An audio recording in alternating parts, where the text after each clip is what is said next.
भई नवगामी। ए बाबू ठीक अच्छी आवाज, ठीक अच्छी, छोड़, तुम फिर डिस्टर्ब करेगा उसको। जय जयकार भई नवगामी, जय जयकार भई नवगामी। हर्षित भय नृप तोड़े, हर्षित भय नृप तोड़े, आए भक्त राज के पास। हर्षित भय नृप तोड़े, आए भक्त राज के पास। स्वामी रामानंद के शिष्य, जगत में भय भगत है दास। स्वामी रामानंद के शिष्य, जगत में भय भगत भय भगत रे दास, जगत में भय भगत रे दास। भय भगत रे दास, जगत में भय भगत रे दास। स्वामी रामानंद के शिष्य, जगत में भय भगत रे दास। स्वामी रामानंद के शिष्य, जगत में भय भगत रे दास। राजा भी चरणों में आके गिर पड़ा। मेरे अपराध को क्षमा करना भक्त प्रवर, मैं तो आपकी महिमा को जानता था, लेकिन ये ज्ञान के अभिमान में डूबे लोग, इनकी आंखों के आगे अभिमान का पर्दा आ गया, इसलिए आपकी महिमा को नहीं जानते थे। इनको होना तो चाहिए था अभिमान का ज्ञान। अभिमान का ज्ञान तो नहीं हुआ, लेकिन ज्ञान का अभिमान जरूर हो गया इन लोगों को। और किसी भी तरह का अभिमान ठाकुर को अच्छा नहीं लगता।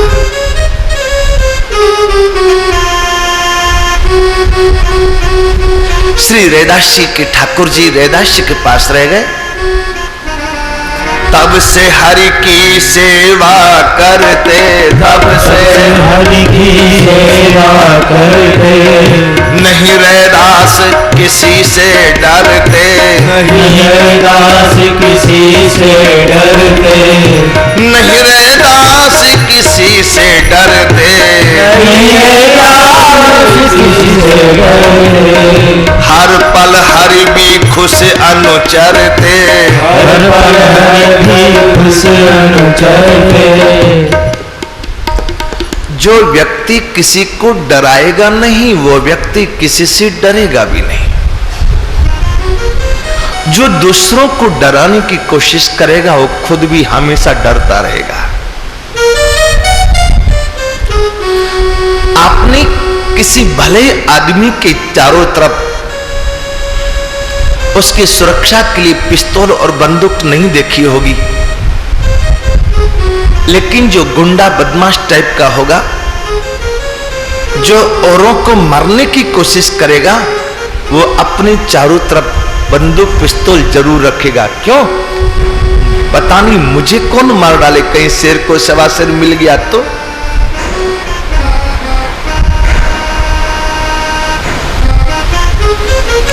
इसलिए वो डरता रहेगा सबसे।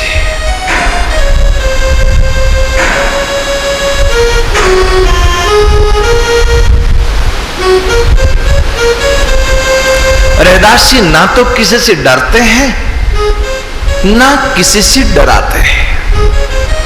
आप रामचरितमानस पढ़ते हैं, लंका में पग पग पर गार्ड बैठे हुए हैं। हनुमान जी गए तो पहले सुरसा मिली ना, सिंगनी मिली, फिर उसके बाद लंकिनी मिली, और लंका के चारों ओर समुद्र जैसी खाई, लंका से कोट और फिर समुद्र से खाई। तब भी जात पवन सुत बारह लाई। लंका का परकोटा ही कितना मजबूत, कनक कोटि विचित्र मणिकृत, सुंदराय तना घना, चौहट्ट हट्ट सुबट्ट बीथी, चारु पूर्व विधि बना, गजबाज खच्चर निकर पदचर, रथ बरूथनि को गने, बहुरूप निशिजर जूथ, अति बल सीन वर्णत नहीं बने, बन बाग उपवन बाटिका, सरकूप बापी सोहई, नरनाग सुर गंधर्व कन्या रूप मुनि मनमोहई, कहु माल देहि विशाल शैल समान, अति बल गर्जही, नाना अखार न विरय बहुविधि। ये रावण की लंका की विचित्रता, देहि गर्जही, पग पग पर पहरेदार, विचित्र सुरक्षा व्यवस्था, एक से एक मल्ली पहलवान लोग कुश्ती लड़ रहे हैं, खाली लड़ाई की बातें होती और कोई बात नहीं होती वहां पर।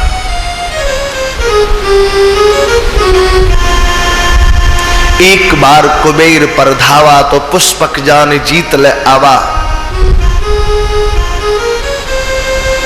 जहां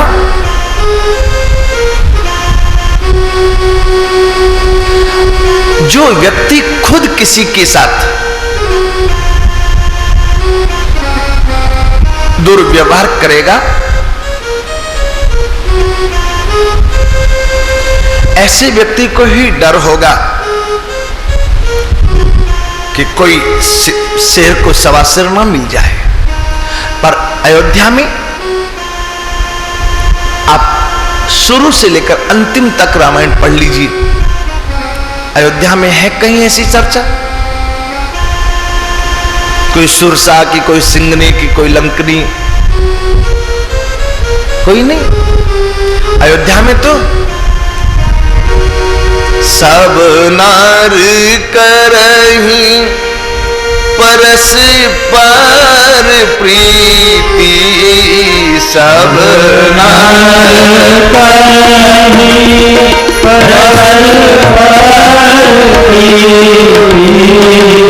चलहि स्वधर्म निरत श्रुति नीति, चलहि स्वधर्म निरत श्रुति नीति, चलहि स्वधर्म निरत श्रुति नीति, चलहि स्वधर्म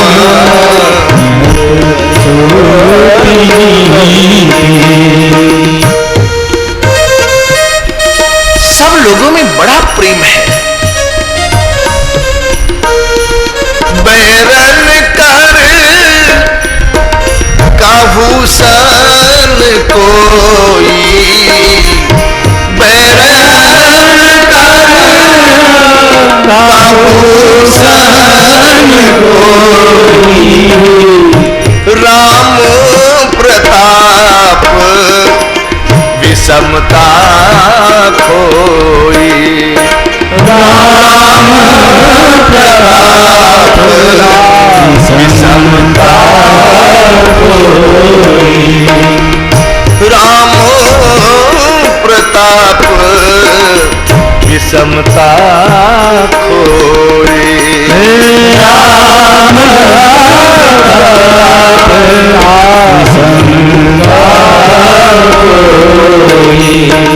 राम प्रताप विषमता खोई, राम प्रताप विषमता खोई। ये अयोध्या की परंपरा है, कोई किसी से बैर नहीं करता, कोई किसी से द्वेष नहीं रखता, सब लोग आपस में प्रेम से रहते हैं। सब नर करई परस्पर प्रीति, अपने अपने धर्म का पालन करते हैं, चले स्वधर्म निरत श्रुति नीति। बैरन कर काऊ सन कोई। वो क्यों? बोले राम प्रताप विषमता खोई।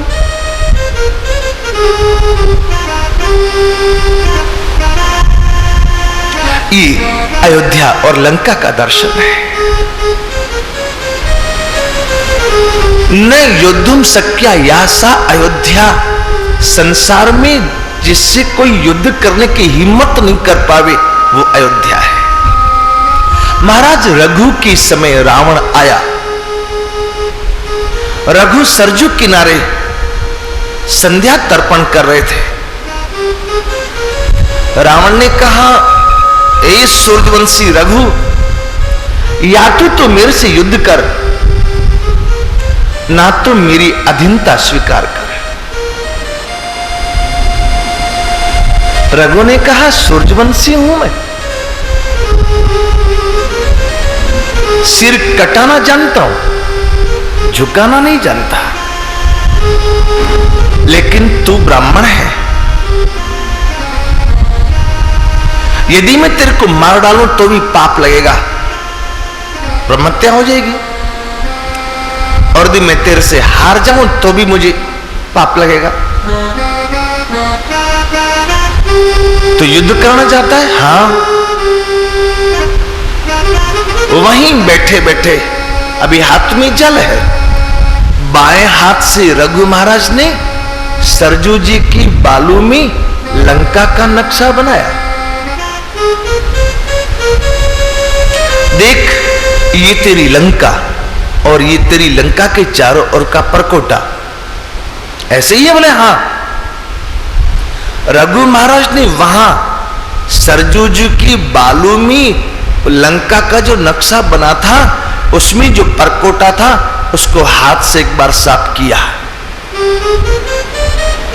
और कहा कि एक बार लंका का परकोटा देख के फिर युद्ध करने के लिए आजा। जाके देखे तो यहां सरजू किनारे नक्शा में हाथ साफ किया था, वहां पूरा परकोटा ही साफ हो गया। अरे बॉम्बे में जो बिल्डिंग गिरी लक्ष्मी छाया, उसका मलबा तो पड़ा था ना सामने में,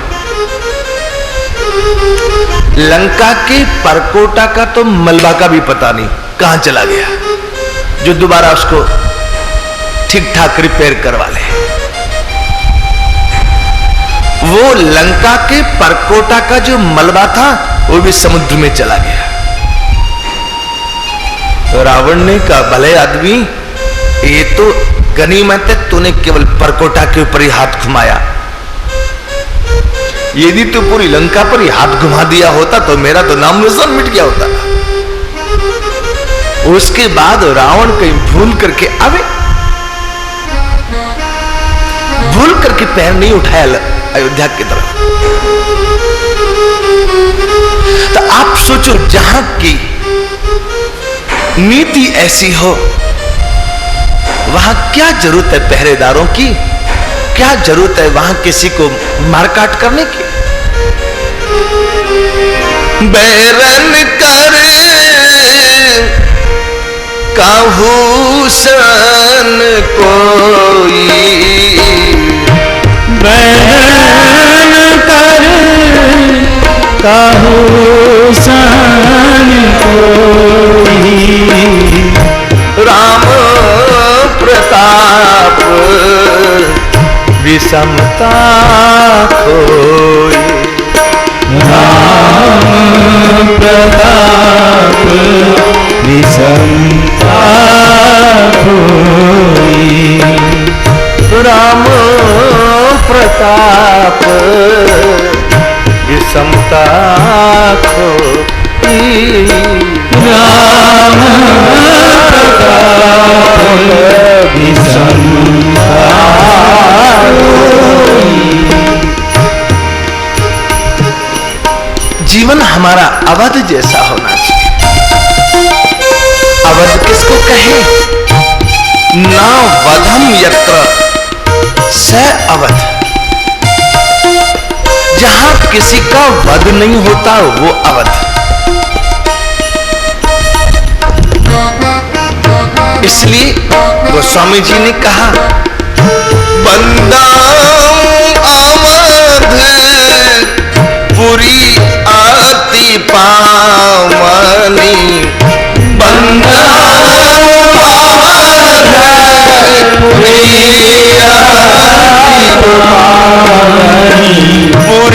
पुरियति पावनी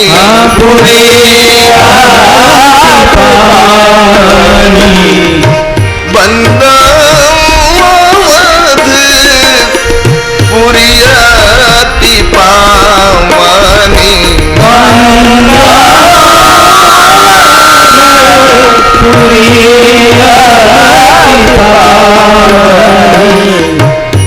अति पावनी पुरी है अयोध्या, इसलिए उसकी वंदना की। लंका की वंदना गोस्वामी जी ने नहीं की। वह समीप सुरसरे सुहामा,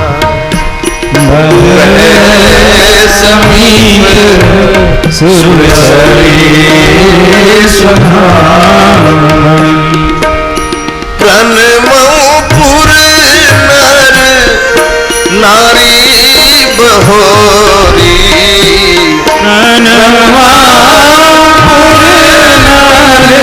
नारी बहोरी, नर नारी बहोरी, नर नारी बहोरी, ममता जिन पर प्रभुइन थोरी, ममता जिन पर प्रभुइन थोरी।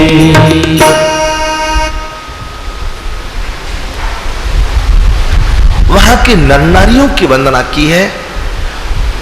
ऐसे नर नारी हैं राम जी की, उनके ऊपर बहुत ममता है। कितनी ममता, एक उदाहरण के साथ कहा। सिय निंदक अघ ओघ नसाए, लोक विशोक बनाए बसाए। जो सिया जी की निंदा करने वाला धोबी था,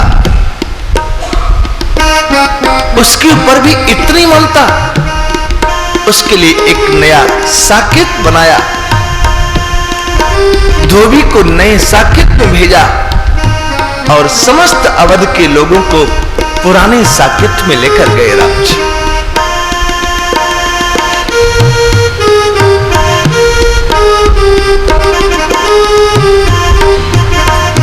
इतना प्रेम अवधवासियों से राम जी करते हैं। तो हमारा कहने का तात्पर्य, जो व्यक्ति किसी से नहीं डरता, कौन? जो किसी को नहीं डराता वो खुद किसी से नहीं डरता। अरे जिसके घर में शीशे की दीवारें हों, उसको किसी और के घर में पत्थर नहीं फेंकना चाहिए, नहीं तो उसको हमेशा टेंशन रहेगी कि मेरी भी घर में शीशे की दीवारें, कोई मेरी दीवार ना तोड़ दे। जो किसी के घर में पत्थर फेंके नहीं, उसके घर में कौन पत्थर फेंकेगा?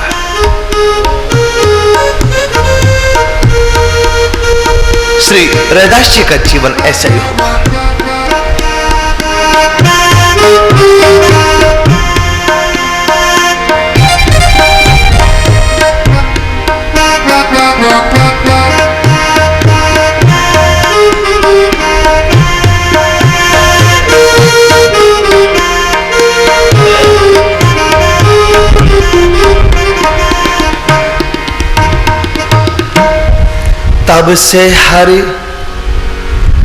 तब से हरि की सेवा करते, नहीं रैदास किसी से डरते।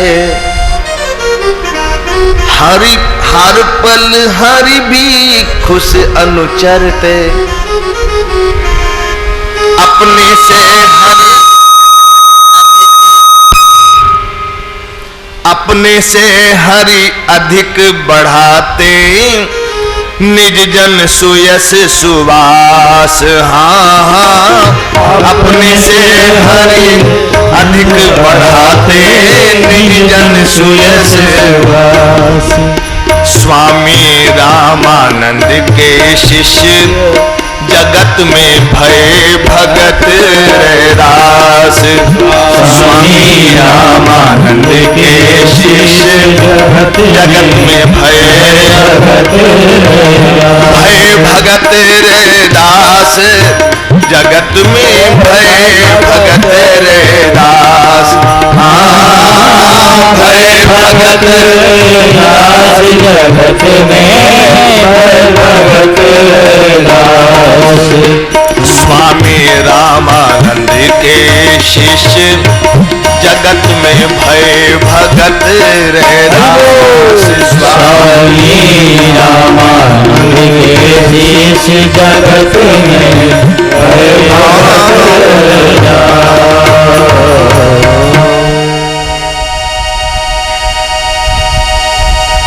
एक जगह रैदास जी की महिमा को बढ़ाया ठाकुर जी ने। अब दूसरी जगह ठाकुर जी की लीला। हो तो सदा खर को असवार, पर तिहारे ही नाम गयंद चढ़ायो। जो राम भरोसे रहे ना, तुलसी बीरवा बाग को सींचत हो कुमलाए। पर राम भरोसे जो रहे, वो तो पर्वत पे हरिया है। गोस्वामी तुलसीदास जी कहते हैं, हमारे घर के बाग बगीचे नर्सरी में पानी देते देते पौधे कुमला जाते हैं, लेकिन राम जी के भरोसे जो रहे ना, वो पर्वत के ऊपर भी हरे भरे रहते हैं। ठाकुर जी ने एक और लीला की। राजस्थान मारवाड़ से एक रानी काशी आई थी, उसका नाम था झाली रानी। इतिहासकारों में कुछ मतभेद हैं। कुछ इतिहासकारों का मत है ये झाली रानी और कोई नहीं, श्री मीरा जी की माता जी रही। कुछ इतिहासकारों का मत है मां तो नहीं थी, लेकिन उसी परिवार की एक आदरणीय महिला रही। वो काशी तीर्थयात्रा करने के लिए आई। आई काशी झाली रानी, आई काशी झाली रानी। श्री रैदास गुरु करी मानी, श्री रैदास गुरु करी मानी।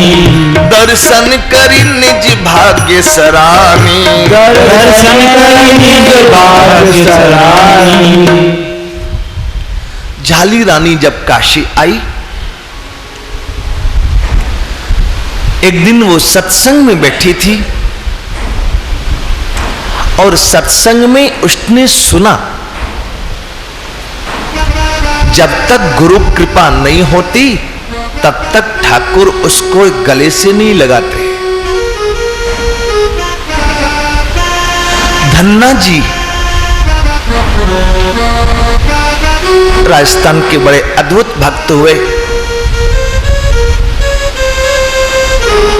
जाट खाट पे निर्भय सोवे, सोवे छोरा छोरी री। राम धनी पहरा का ऊपर, तब कया होवे चोरी रे। आवे चोर तब ठाड़ो ही दिखे, जावे खाली रे।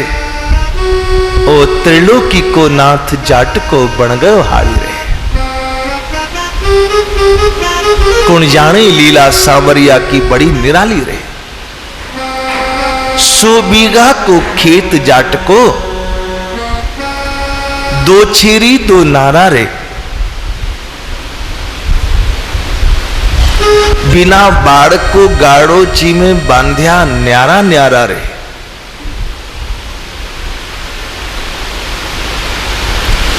बड़ा प्रसिद्ध चरित्र है धन्ना जी का। धन्ना जी ने,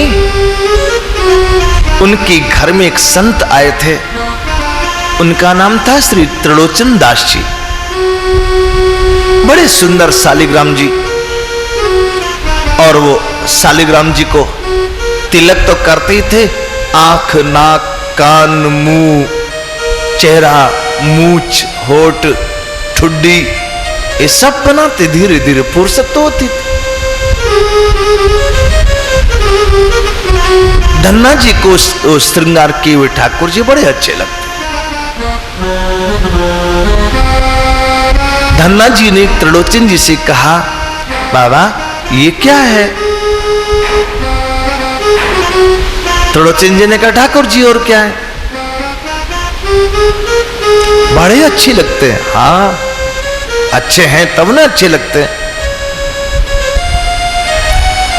धन्ना जी ने कहा, मुझे दे दो ना ठाकुर जी। त्रिलोचन जी तो घबरा गए कि ये छोकरा खुरापाती है, ये मेरे से मेरे ठाकुर जी ही मांग रहा। ठाकुर जी कैसे दे दूं मैं? दुनिया की और सब चीज दे सकता हूं, लेकिन ठाकुर जी नहीं दे सकता।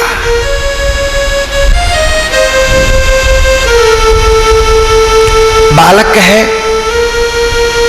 जिद कर बैठा। 3 जिद बड़ी प्रसिद्ध है, राजहट, योगहट, त्रियाहट और एक चौथी बालहटी, 4 हट। बड़ी जबरदस्त है। बालक रोने लगा, मुझे भगवान दीजिए। बाबा ने कहीं जाने लगूंगा तब दे दूंगा, अभी तो यहां पर हूं। अभी क्यों मारामारी करता है? 2-4 दिन में श्री त्रिलोचन जी आसपास में ढूंढ के नदी में से एक बढ़िया सा पत्थर ले आए। चिकना सा पत्थर, गोरा सा पत्थर, बढ़िया सा श्रृंगार किए। श्रृंगार ही नहीं किए, वो चंदन पर लगाने की एक वो पाउडर आता है चमकना सा, वो चमकीला पाउडर भी डाल दिया जो दूर से ही चमके बड़ी जोर से। अपने ठाकुर जी को तो सिंहासन से नीचे उतार के बैठा दिया और वो नए ठाकुर जी को सिंहासन पर बैठा दिया। और फिर बोले, धन्ना बता, राजा ठाकुर लेगा कि सिपाही ठाकुर लेगा रे? राजा ठाकुर कौन से? बोले काले काले नहीं, गंदे से मैल चिपक गया इनको। और सिपाही ठाकुर ये ऊपर बैठे ना, गोरे गट कर्पूर गौरम। जो सिंहासन पर बैठे हुए सिपाही ठाकुर, राजा ठाकुर है। जो नीचे खड़े हो सिपाही ठाकुर। बालक तो बालक ठहरा। बालक ने कहा, मुझे तो राजा ठाकुर चाहिए, सिपाही ठाकुर नहीं चाहिए। मैं तो राजा ठाकुर लूंगा। श्री धन्ना जी को त्रिलोचन जी ने राजा ठाकुर दे दिया। वो तो चाहते ही थे ये ले। सवेरे धन्ना उठे, उसके पहले तो चल दी त्रिलोचन जी। राजा ठाकुर ले तो रहा, पूजा ठीक से करना। धन्ना जी ने कहा, पूजा क्या होती है? अरे जैसे मैं करता हूं वैसे तो धन्ना जी ने कहा, आप तो बड़े हैं, मैं तो बहुत छोटा वाला को, आप जैसे मैं कैसे करूंगा? त्रिलोचन जी ने कहा, ज्यादा नहीं तो इतना तो कर। रोज ठाकुर को धो के पी और साथ साथ इनको खिला के खा। साधु समाज में कहावत है, धो के पीवे दिखा के खाए, सो नर कब हो नरक नहीं जाए, सो नर कबहू नरक नहीं जाए। इतना तो करेगा ना, इनको धो के पी जाना, चरणामृत हो जाएगा, इनको खिला के खाना, धन्ना निकाय मंजूर है। धो के पीने में तो जोर नहीं आया। एक लोटा पानी गिराया, कटोरा में बैठा करके धुल गई, ठाकुर जी पी गया। उसको नहीं मालूम कि ओ त्रिलोचन जी आंख कैसे बनाते थे, नाक कैसे बनाते थे, मूछ कैसे बनाते थे, तिलक कैसे लगा, उसको नहीं आता था। वो हरी हरी पत्ती काई की चढ़ाते थे, पता नहीं, ये उसको कुछ नहीं पता।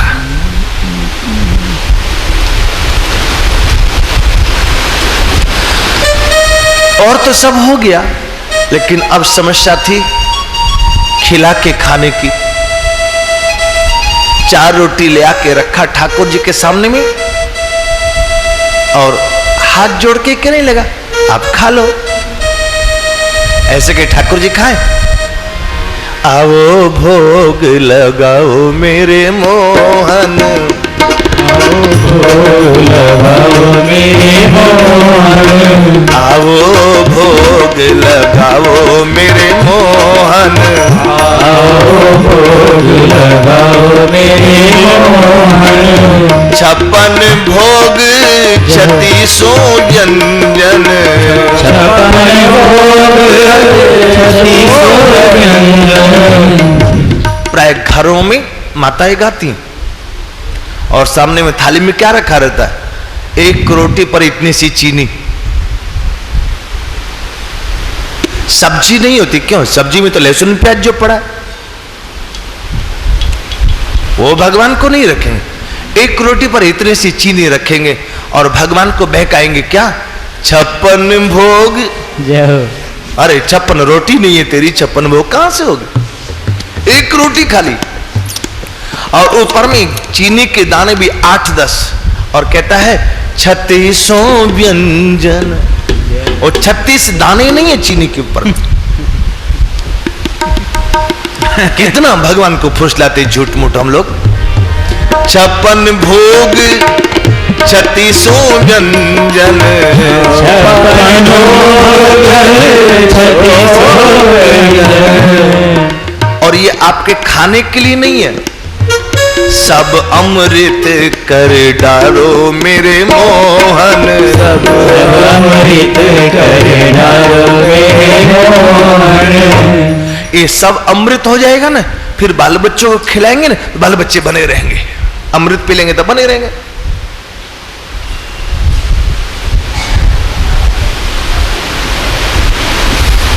एक ट्रक पे लिखा था, बुरी नजर वाले तेरे बच्चे जिए, अब बड़े होके तेरा ही खून पिए। इसीलिए चाहते बने रहें। सब अमृत कर डालो मेरे मोहन, सब अमृत कर डालो मेरे मोहन। आओ भोग लगाओ मेरे मोहन, आओ भोग लगाओ मेरे मोहन। अरे तुमने सब्जी तो रखी नहीं, तो भक्तानी क्या कहती? मेरे भगवान वस्तु को नहीं देखते हैं। दुर्योधन की मेवा त्यागे, दुर्योधन मेवा त्यागे। जब उसको मेवा से कोई मतलब नहीं तो सब्जी से क्या मतलब? सुदामा के चावल के साथ कहां सब्जी थी? सुदामा के चावल खाए थे तो सब्जी थी नहीं उसमें, तो न चटनी थी ना अचार था, कुछ भी तो नहीं था। साग विदुर घर खायो मेरे मोहन, साग विदुर घर खायो मेरे मोहन। आओ भोग लगाओ मेरे मोहन, आओ भोग लगाओ मेरे मोहन। भगवान तो प्रेम के भूखे हैं, वस्तु के भूखे नहीं। हाँ, हम ही तो प्रेम मूर्ति हैं। संसार में भगवान को और कहां कोई मिलेगा हमारे जैसा प्रेमी। कितना ठगते हैं भगवान को। बच्चों को यदि खुश करना हो तो कुरकुरे का पैकेट आता है, और भगवान को भोग लगाना हो में ना तो मुरमुरे का पैकेट आता है। और मुरमुरे होते हैं ना, जिसको आप लोग यहां मूढ़ी कहते हैं, चावल की मूढ़ी। लोग हरिद्वार वृंदावन जाएंगे तो प्रसाद में वो 1 किलो का पैकेट ले आएंगे। बच्चों के लिए कुरकुरे और भगवान के लिए मुरमुरे। और फिर कहते हैं 56 भोग मुरमुरे को। 56 तो नहीं, 57वां जरूर हो सकता है। 56 भोग में तो इसका नाम नहीं आता मुरमुरे का। 4 रोटी धन्ना जी ने सामने में रखी। बेचारा वो नहीं जानता था, आओ भोग लगाओ मोहन, ये नहीं मंत्र उसको नहीं आता था। वो तो अपने मन की भावना प्रकट किया। ठाकुर जी नहीं खाए।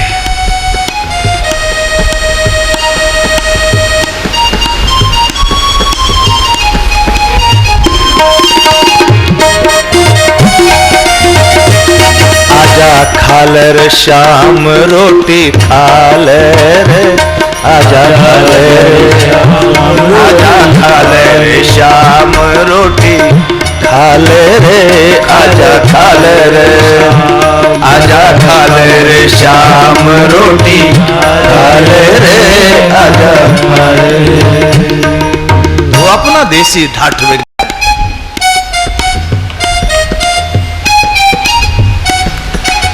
ठाकुर जी नहीं खाए। धन्ना जी ने सोचा जब इन्होंने नहीं खाए तो मैं कैसे खाऊं। झट गाय को डाल के चले आए। हम लोग भगवान के सामने में थाली रखते हैं ना, एक बार भी नहीं कहते खाओ, नहीं कहते। एक बार आज तक हमने पूछा नहीं कि और क्या लोगे, नमक ठीक है कि नहीं, पापड़ लाऊं क्या, नहीं पूछा हमने।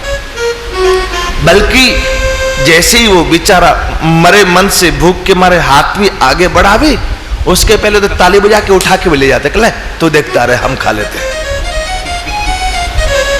थाली रखी, ताली बजाने में देरी नहीं लगती, खत्म। खा मत खा, भूखा रहे, आधा खाए, कोई बात नहीं।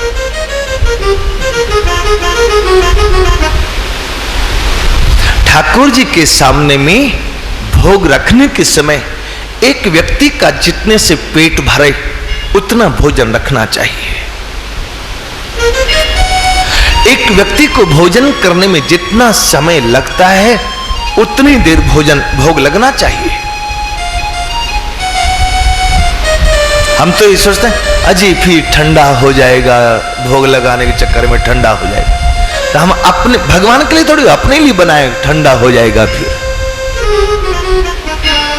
और फिर कहते ठाकुर जी खाते नहीं।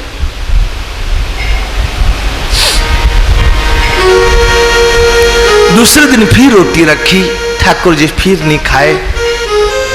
आज धन्ना फिर भगवान के सामने में रोटी जो रखी थी वो खिला के आ गया गाय को। तीसरे दिन फिर सवेरे सवेरे, अब वो बालक जो दिन में 3 बार खाना खाता था उसको 3 दिन हो गया नहीं खाया। आप और हम होते तो ऐसे भगवान को हाथ ही जोड़ लेते। भगवान घर में होते तो चरणामृत नहीं लेते, पहले नाश्ता, भूल गए भगवान का चरणामृत, गया भाड़ में। और फिर कहते भगवान हमारी सुनता नहीं। हाँ तो ही तो बैठा सुनाने के लिए, तेरी तो जरूर सुनेगा।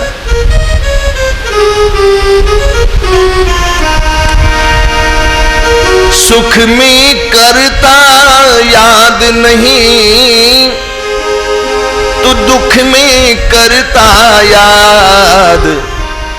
कह कबीर उस दास की कौन सुने फरियाद रे, कौन सुने फरियाद। हम तो देखते हैं कई ब्राह्मणों के घरों में, अपने आप को कई भक्त कहने वाले घरों में सालों सालों बीत जाता चरणामृत और तुलसी लिए हुए, और रामनवमी जन्माष्टमी के दिन जबरदस्ती से कोई हाथ पकड़ के कि ले अब तो ले, तो ले लेते ले लिए, नहीं तो ठीक है, क्या होता है सबसे।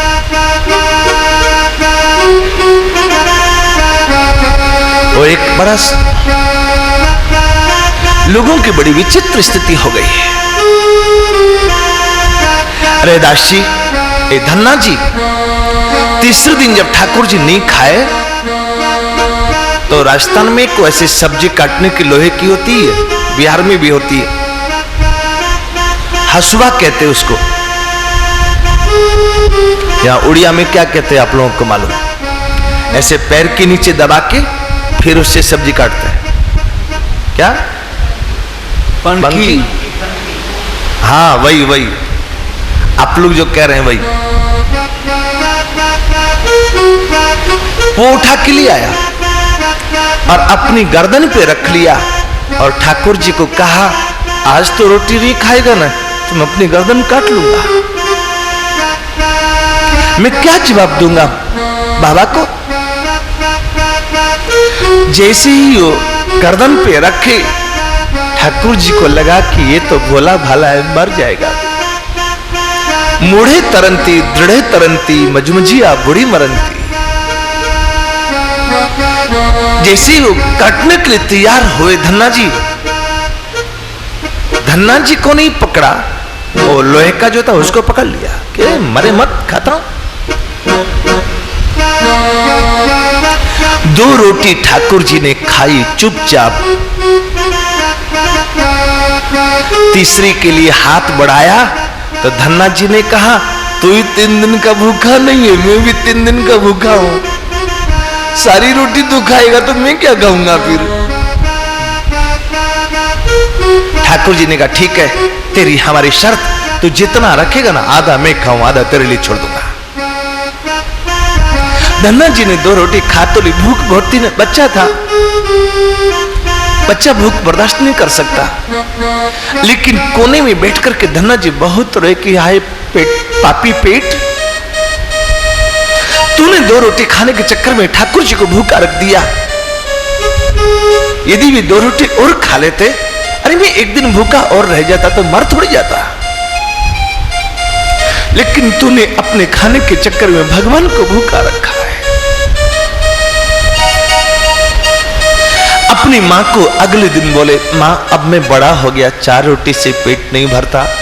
मां ने कहा, बैठ ना, 8 रोटी का, अपने घर में कोई रोटी की कमी?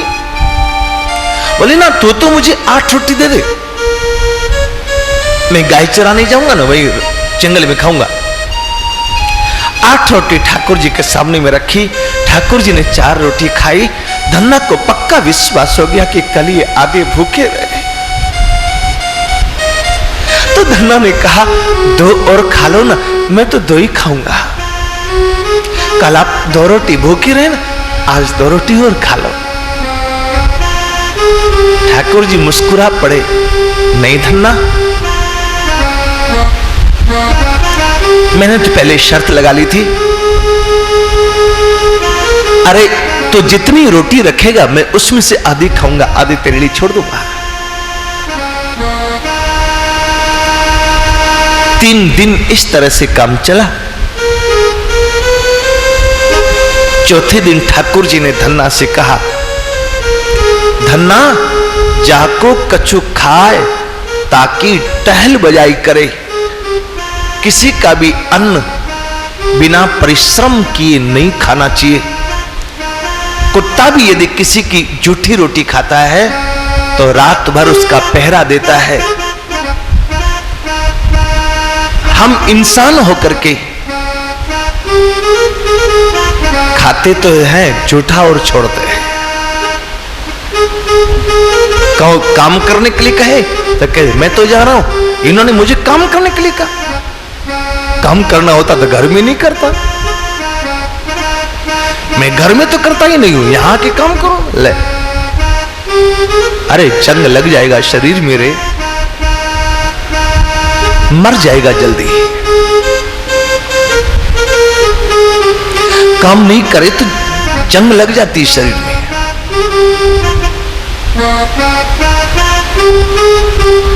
जब चौथे दिन ठाकुर जी ने कहा तू मुझे कोई काम बताएगा तो मैं रोटी खाऊंगा, यदि काम नहीं बता तो मैं रोटी नहीं खाता तेरी। धन्ना जी ने कहा भगवान काम करते, भगवान तो काली सिंहासन पर बैठे रहते हैं। धन्ना जी ठाकुर जी ने कहा मैं वैसा भगवान नहीं हूं, मुझे काम बता, नहीं तो मैं जा रहा हूं। धन्ना जी ने कहा जा मत यार, नाराज क्यों होता है, तेरे को जो अच्छा लगे वो काम कर ले तू। ठाकुर जी ने कहा तू गाय चराता ना, मुझे गाय चराना अच्छा आता है, मैं तेरी गाय चराता हूं, तू बैठ के पेड़ के नीचे भजन कर। धन्ना जी के खेत में आज भी वो पेड़ ज्यों का त्यों मौजूद है, जिस पेड़ के नीचे बैठ के धन्ना जी भजन करते थे। और वो खेत आज भी ऐसे, खेत तो कह रहता है बेचारा खेत कहा जाता, लेकिन वो पेड़ आज भी है जिस पेड़ के नीचे धन्ना जी ने भजन किया। और जहां वो खेत में ठाकुर जी गाय चराते थे, और ठाकुर जी की चरण धूल से खेत इतना पवित्र हो गया। दूर दूर तक ऐसी मान्यता है किसी के खेत में कोई बीमारी हो जाए मिट्टी में, तो धन्ना जी के खेत की मिट्टी डालो तो पूरा खेत अच्छा हो जाता है। पंजाब के लोग आते हैं वहां उस खेत का दर्शन करने के लिए, तो बोरा भर भर के ले जाते अपने साथ गाड़ी में। ये जो सामने बैठा है धन्ना, इसके कारण हमने धन्ना जी का दर्शन किया, धन्ना जी के खेत का दर्शन किया।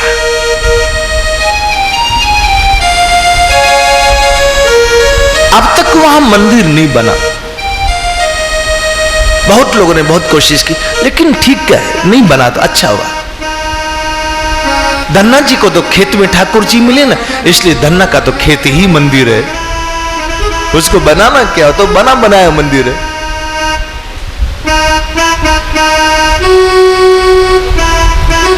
ऐसे करते करते कई वर्ष बीत गए। ठाकुर जी बात करते खेलते, धन्ना की रोटी खाते, गाय चराते, साथ साथ रहते, सब था। लेकिन धन्ना कभी गले मिलने के लिए, ठाकुर जी को छूने के लिए आगे बढ़ता, ठाकुर जी झट पीछे हट जाते। धन्ना ने एक दिन पूछा कि ऐसा क्यों आप करते हैं? तब ठाकुर जी ने कहा धन्ना सही बात बताऊं, तेरे ऊपर गुरु कृपा नहीं हुई, इसलिए मैं तेरे को छू नहीं सकता रे। मैं तेरी रोटी खाता हूं, तेरे से बात करता हूं, तेरी गाय चरा, ये तेरे प्रेम के कारण। लेकिन जब तक तेरे ऊपर गुरु कृपा नहीं हो जाती मैं तेरे को छू नहीं सकता। धन्ना जी ने कहा इतना कहा तो एक और बात बता दो ना, किसको गुरु बनाओ? ठाकुर जी ने कहा मैं ही काशी में रामानंद स्वामी के रूप में अवतार लेके आ चुका हूं। रामानंद स्वयं राम है प्रादुर्भूतो मही तले। धन्ना जाट दौड़ा दौड़ा काशी गया, रामानंद स्वामी जी से दीक्षा लेकर के लौटा। और दिन ठाकुर जी धन्ना के चाहने पर गले नहीं मिलते थे, आज तो धन्ना के नहीं चाहने पर भी दौड़ कर गए और धन्ना को अपनी गोद में उठा लिया।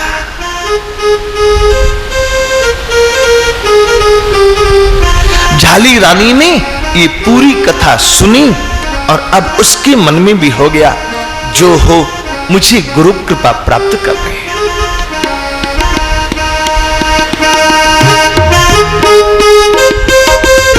पूरी काशी में उसने घूम घूम के कई विद्वानों का दर्शन किया, लेकिन किसी से मन नहीं माना। उसके साथ में राजगुरु आए थे, झाली रानी के साथ राजगुरु आए थे। उन्होंने कहा तो मुझे गुरु बना ले। झाली ने कहा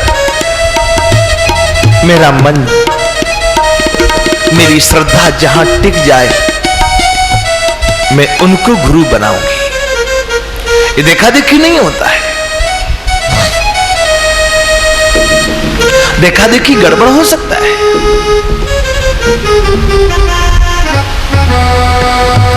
एक तीर्थ पुरोहित को पकड़ा, तीर्थ पुरोहित बने पंडा, और उसको कहा कि यहां के अच्छे अच्छे सिद्ध संतों का, भजनानंदी संतों का दर्शन करवाओ। 7 दिन हो गया घूमते घूमते, लेकिन झाली रानी की श्रद्धा कहीं टिकी नहीं। वो पंडा नाराज हो गया कि 7 दिन हो गया घूमते घूमते अभी भी। उसने गुस्सा में कहा कि चल एक अच्छे संत का दर्शन कराता हूं। रैदास जी क्या ले गया, रैदास जी जूता बना रहे थे, ये बड़े अच्छे संत हैं। उसने तो चिढ़ाने के लिए कहा था, लेकिन झाली रानी ने देखा रैदास जी जूता तो बना रहे थे, लेकिन रैदास जी के नेत्रों से अश्रुधारा बरस रही थी और कुछ गुनगुना रहे थे। लागी रे लागी रे लागी लागी रे लागी मोहे राम धुन लागे, लागी लागी लागी लागी लागी मोहे राम धुन लागी।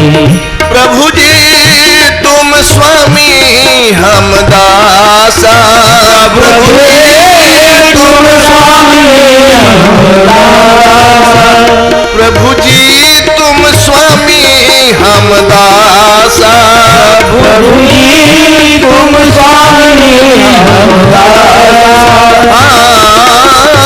ऐसी भक्ति करी रे दास राम राम धुन लागे, ऐसी भक्ति करे रे दास राम राम धुन लागे रे लागे रे लागे लागे रे लागे मोहे राम धुन लागे, लागे लागे लागे लागे लागे मोहे राम धुन लागे। झाली रानी सवेरे से लेकर शाम तक 3 दिन तक रैदास जी के सामने बैठी रह गई, लेकिन रैदास जी की नजर नहीं उठी ऊपर। देखा ही नहीं उन्होंने कौन आया और कौन गया। रह रह करके आंसू आते थे, ठाकुर जी से प्रार्थना करते थे, जो तुम तोड़ो राम, जो तुम छोड़ो राम, मैं नहीं छोड़ू रे। तुम संग तोड़ पिया, कौन संग जोड़ो। यही पद मीरा जी का भी है, यही पद श्री रैदास जी का भी है।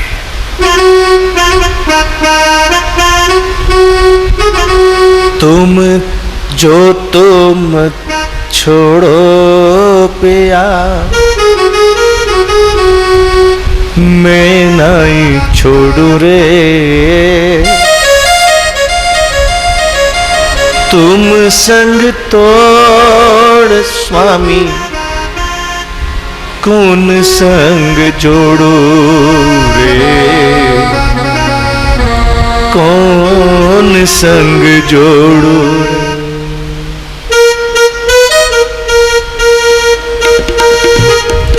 झाली रानी को लगा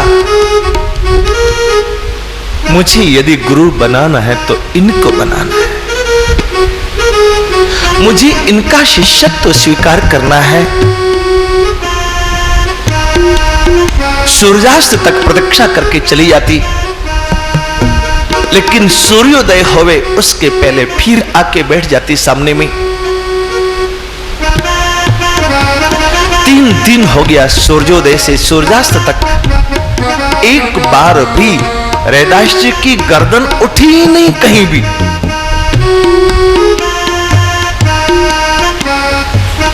औरों को लगता था कि वे जूता सिलते हैं, लेकिन झालिक को लगा कि ये जूता नहीं, ये तो ठाकुर है और ये ठाकुर की प्रार्थना कर रहे हैं। ऐसे व्यक्ति के लिए कहा गया वर्क इज वर्शिप। ऐसे व्यक्ति के लिए कहा गया कार्य ही पूजा है।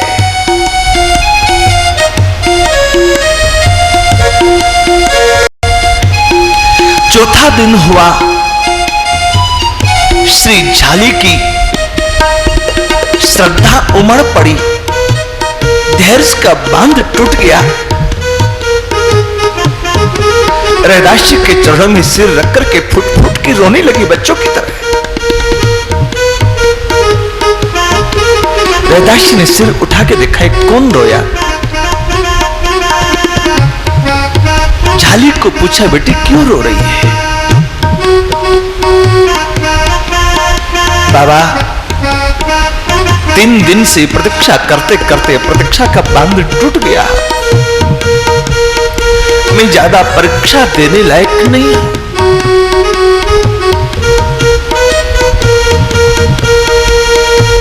मैं हार गई आपकी परीक्षा।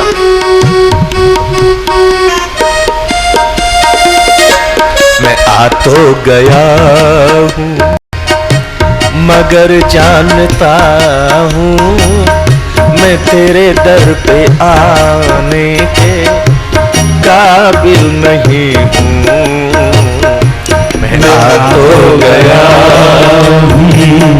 मगर जानता हूँ मैं तेरे दर पे आने के काबिल नहीं हूँ। हाथ उठते हैं लेकिन दुआ कुछ नहीं, होठ हिलते हैं लेकिन सदा कुछ नहीं।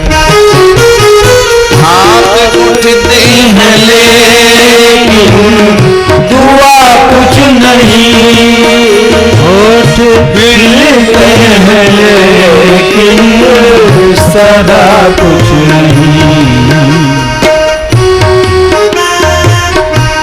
झाली रानी निछावर हो गई।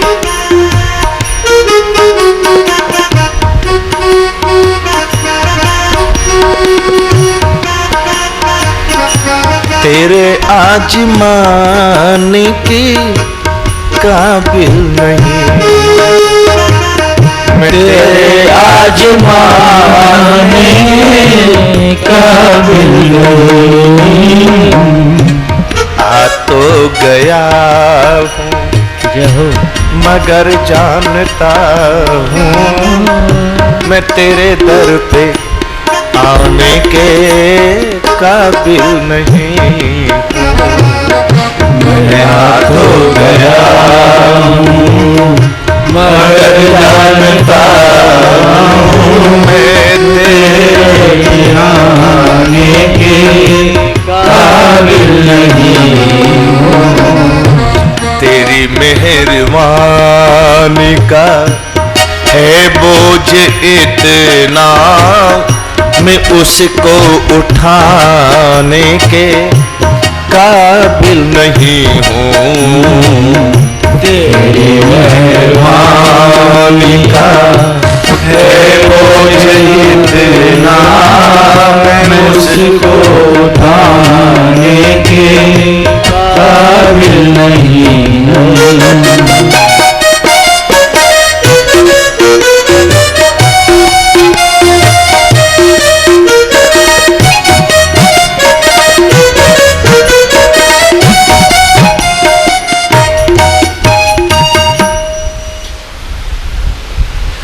मुझे आपसे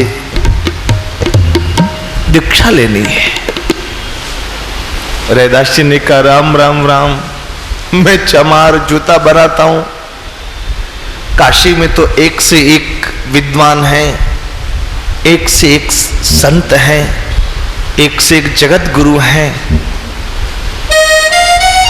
ये तुमने बिना सोचे विचारे कह दिया।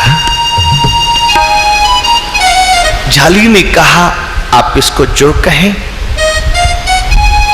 लेकिन मैंने उस वंश में जन्म लिया है जिस वंश की आज तक परंपरा रही है। रघुकुल रेत सदा चली आए, प्राण जाए पर वचन